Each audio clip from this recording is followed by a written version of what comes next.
কেন এখন তো অফিস যাওয়ারই সময়। আমার তো ফ্রেন্ডসরা আসবে ঈশান, তুমি আর যেও না প্লিজ। দেখো ওরা তো আমার উডবি শ্বশুর বাড়ি দেখতে আসছে, তাই না? তোমাকে তো এক্সপেক্ট করবে ওরা ঈশান। বেশ, আপনি যা বলবেন রানী সাহেবা। মা ভাইদা, আমি আজকে অফিস যেতে পারবো না, কারণ তোমাদের ফেভারিট পছন্দের দেবলিনা আমাকে আজকে অফিস যেতে বারণ করেছে। আর আমি এমনিতেও ভালো ভাই বা ভালো ছেলে হয়ে উঠতে পারিনি, কিন্তু আমি ভালো হাজবেন্ড হয়ে দেখাবই। তো বলুন অনুশ্রী ম্যাডাম, আমাকে এখন কি করতে হবে? ঈশান সাহেব এখনো অনুশ্রীকে ভুলতে পারছেন না। আমার নাম দেবলিনা ঈশান, তোমার উড বি ওয়াইফ। নামটা ভুলে যাও না প্লিজ। আর তুমি না ঈশান আজ বাড়িতে থাকো, হ্যাঁ? অফিসে যাওয়ার কোনো দরকার নেই। না মানে উনি আজকে থাকতেন বাড়িতে, কিন্তু আজকে ঈশান সাহেবের একটা জরুরি মিটিং আছে, তাই ওনাকে যেতে হবে। তাই না ঈশান সাহেব? আজ আপনাকে যেতে হবে না? কুসুম, ওদের মাঝখানে তুমি কেন কথা বলছো? না দেবী মা, আমরা কেউ কথা বলছি? তুমি কেন কথা বলছো?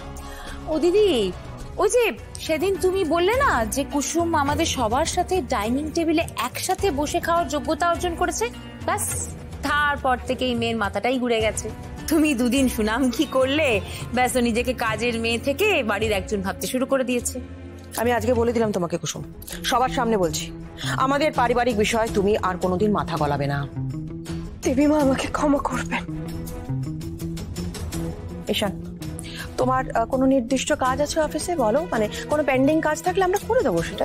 না না না না না না মা, আমার কোনো কাজ নেই। আমি আজকে দেবলিনার সাথেই থাকবো। আমি আজকে দেবলিনার খেয়াল রাখবো, ওর বন্ধুদের খেয়াল রাখবো। আজকে যা দেবলিনা বলবো আমি তাই করবো, একদম। রাজ, চলো সিদ্ধার্থ এসো।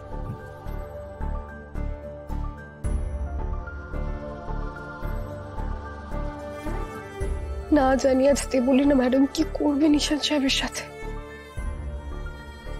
এই তুমি হাঁ করে দাঁড়িয়ে আছো কেন? হ্যাঁ, শুনলে না কানে কথা যায়নি যে আমার আজকে স্পেশাল গেস্টরা আসবে? কুসুম, রান্নাঘরে যাও, যাও। যাই, আমার আজকে আবার স্কিন কেয়ার ডে, আমি একটু ঘরে যাই।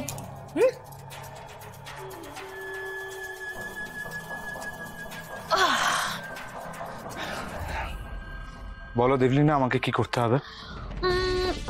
সিট, বসো এখানে। এখানে? হ্যাঁ বসো। এই না না না, দাঁড়িয়ে থাকো। Stand up, stand up. উঠে দাঁড়াও ঈশান। এই না, তুমি একটা কাজ করো ঈশান, গো চেঞ্জ, চেঞ্জ করো গো।